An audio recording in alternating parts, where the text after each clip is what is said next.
नाज़रीन गिरामी अस्सलामु अलैकुम वरहमतुल्लाहि वबरकातुह।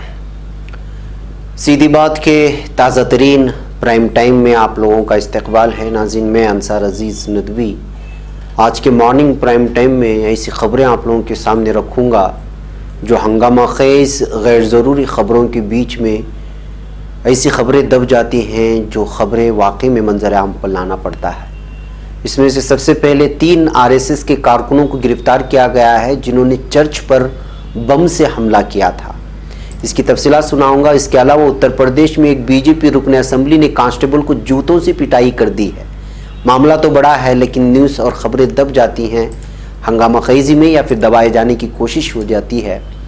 इसके अलावा महाराष्ट्र में हुक्मरान पार्टी के 6 मुंतखब मुस्लिम अरकान में से 4 को वज़ीर बनाया गया है। क्या बीजेपी हुकूमत बनती तो मुस्लिम अरकान असम्बली को क्या इस तरह का दर्जा मिलता, क्या उनको वजारत पे फाइज किया जाता?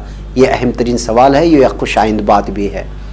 इसके अलावा एक जुल्म की दास्तान सामने आई है जिन्होंने 20 साल बेटे को बड़ा किया पालने में और उसके पीछे मेहनत की। पुलिस ने 20 मिनट में ही उसको मार डाला।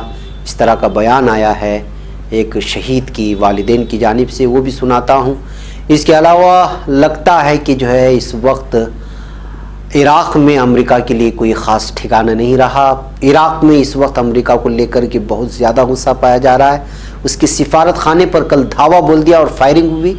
इसकी भी कुछ तफसीलात रखते हुए एक वीडियो दिखाता हूँ जो यूपी की पुलिस किस तरह से फेरी लगाने वाले छोटे मोटे चने बटाने बेच करके रास्ते किनारे उनके ऊपर किस तरह अपनी तशद्दुद दिखाती है और गुंडागर्दी करती है।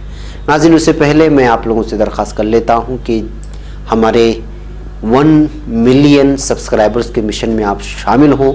लिंक्स को ज़रूर शेयर करें उन लोगों तक जो अभी तक नहीं देख रहे और लोगों को ज़्यादा से ज़्यादा चैनल से जोड़ें और सब्सक्राइबर्स बनाएँ।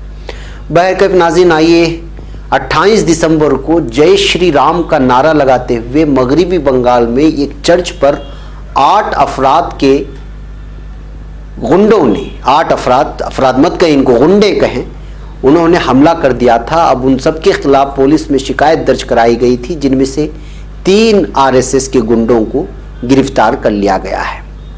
जी हाँ, 2 दिन कबल यानी 28 दिसंबर हफ्ते के रोज़ मशरक़ी मदनापुर वाक़े एक चर्च पर हमले हुए थे और इस इल्ज़ाम में 3 अफराद को गिरफ्तार कर लिया गया। मीडिया ज़राए के मुताबिक हफ्ते के रोज़ 8 अफराद पर मुश्तमिल एक ग्रुप ने जय श्री राम का नारा लगाते हुए चर्च पर बम फेंक दिया था। इस बम अंदाजी की वजह से चर्च तबाह हो गया। ये वाक़या कलकत्ता से 120 किलोमीटर दूरी पर वाक़ भगवानपुर में पेश आया था। एसपी आलोक घोष का कहना है कि जिन 8 लोगों के खिलाफ पुलिस में शिकायत दर्ज कराई है उन सब का ताल्लुक आरएसएस और बीजेपी से है। एक बार फिर सुन लीजिए, जिन लोगों ने बम हमला किया था चर्च पर उन सब का ताल्लुक आलोक घोष एसपी आलोक घोष के कहने के मुताबिक सबका ताल्लुक आरएसएस और बीजेपी से है।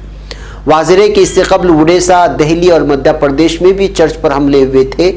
ताहम बंगाल में पहली मरतबा चर्च पर हमले का वाक़या पेश आया। हफ्ते के रोज़ दोपहर 2 बजे के करीब हफ्तावारी प्रोग्राम में शिरकत के लिए बड़ी तादाद में लोग जमा हुए थे जब अचानक चर्च पर हमला कर दिया गया। हमले की वजह से चर्च की कुर्सी, टेबल और खिड़की टूटकर तबाह हो गई।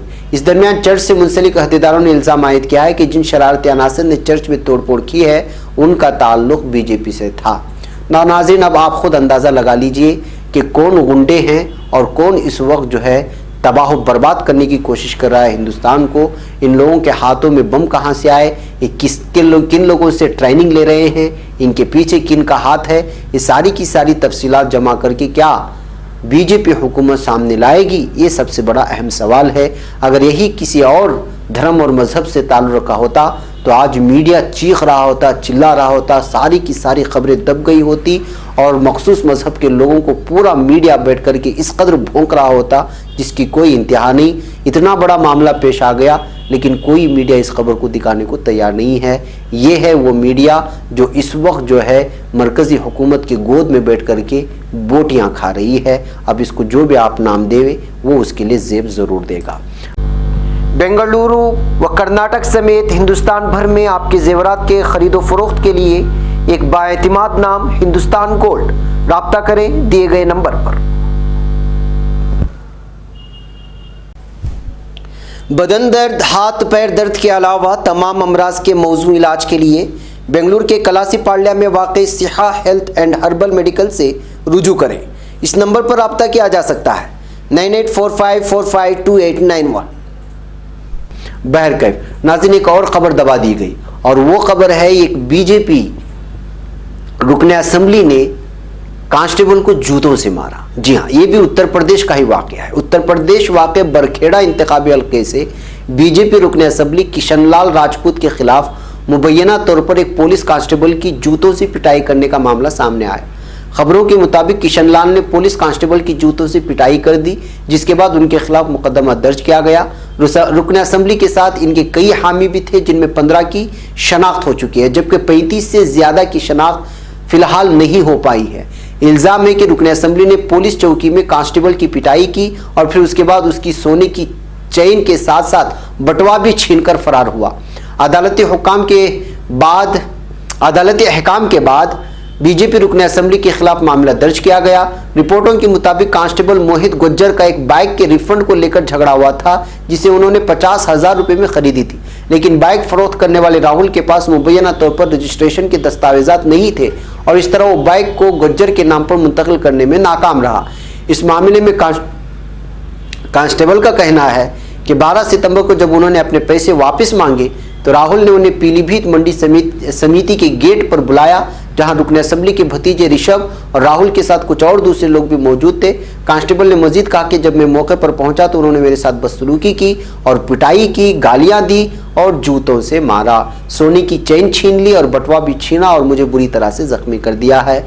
एक तरफ आरएसएस के गुंडों का ये हाल कि वो चर्च पर हमला कर रहे हैं, दूसरी तरफ बीजेपी रुकने असेंबली का ये हाल कि वो पुलिस कांस्टेबल को जूतों से मार रहा है और उसको लूट रहा है अपनी पूरी टीम के साथ। लेकिन ये खबर नहीं है हमारे मीडिया वालों के लिए। एहतिजाजी जो पुरअमन तरीके से एहतिजाज कर रहे हैं वो उनको जो है घुसपैठिए लगते हैं और उनको जो है मुल्क दुश्मन अनासिर और देशद्रोही लगते हैं। ये हमारा मीडिया है आज का।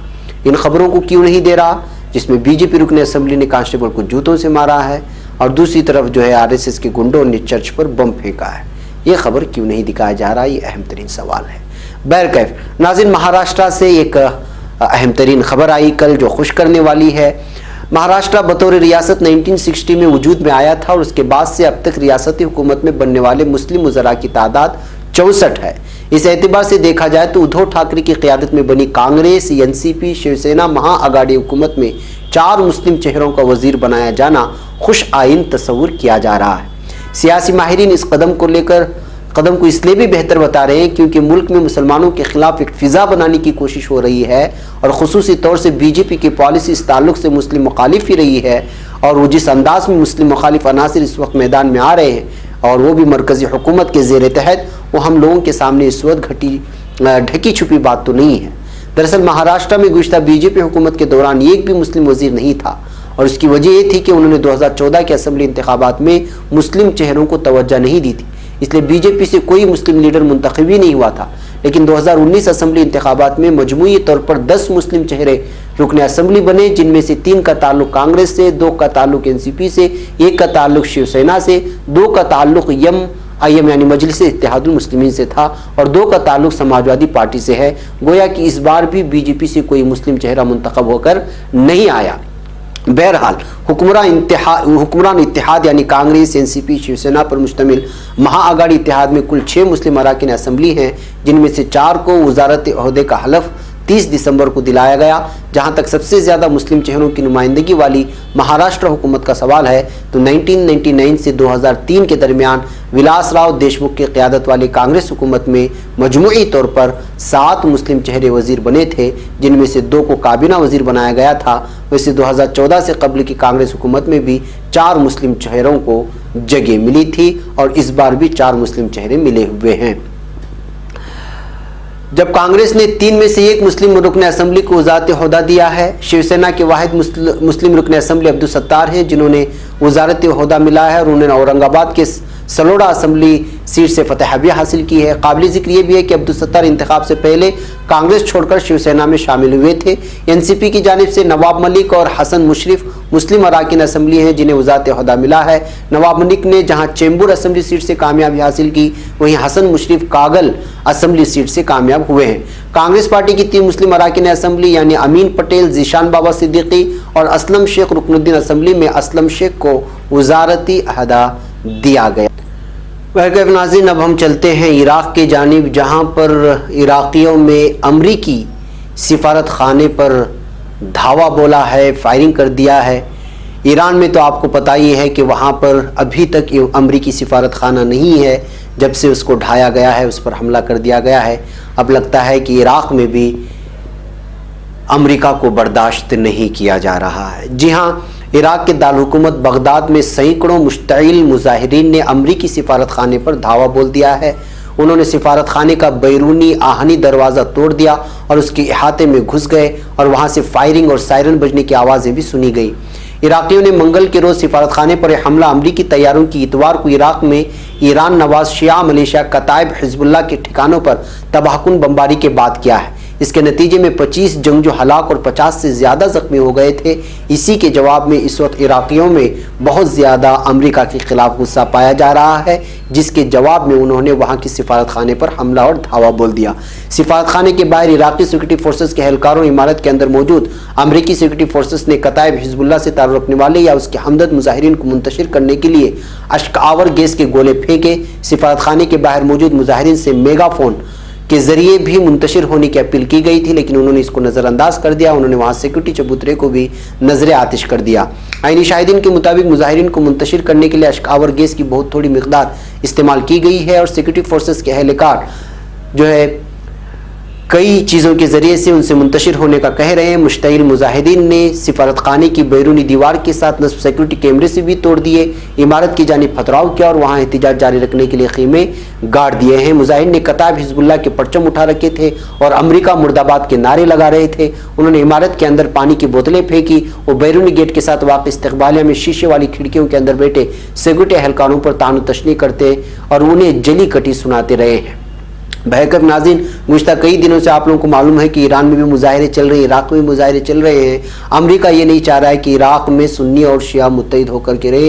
यही वजह है कि वो किसी न किसी बहाने से जो है इराक़ के रास्ते से ईरान पर हमला करने की या ईरान में मुदाखलत करने की कोशिश कर रहा है। ये अंदरूनी वहाँ की सियासत है जिसको इराक़ के रास्ते से ईरान को किसी भी तरह से ज़ेर करने की कोशिश कर रहा है। और आपको मालूम होना चाहिए कि इराक़ में ऐसी कई बस्तियाँ हैं जहाँ पर शिया अक्सरियत माने जाते हैं। वहाँ पर हालिया कुछ लोगों पर एक अमरीकी एक हवा तैयारे पर जो है हमला किया गया था या उनके कुछ सिक्योरिटी फोर्सेस पर हमला किया गया था, जिसके जवाब में ईरान ने जो है शिया नवाज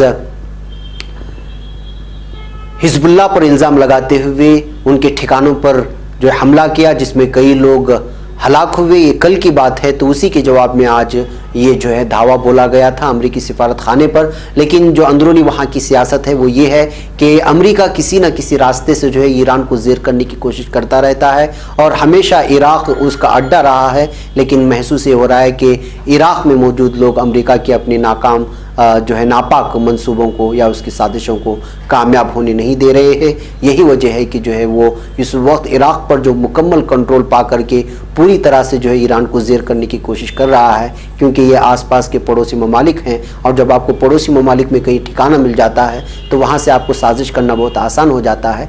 यही वजह है कि जो है अमेरिका हमेशा चाहता रहा है कि इराक़ के रास्ते ईरान पर कुछ ना कोई दबाव बनाए, लेकिन वो किसी भी तरह से कामयाब नहीं हो रहा है। यही वजह है कि वो खाना जंगी पैदा करने की कोशिश कर रहा है इराक़ में।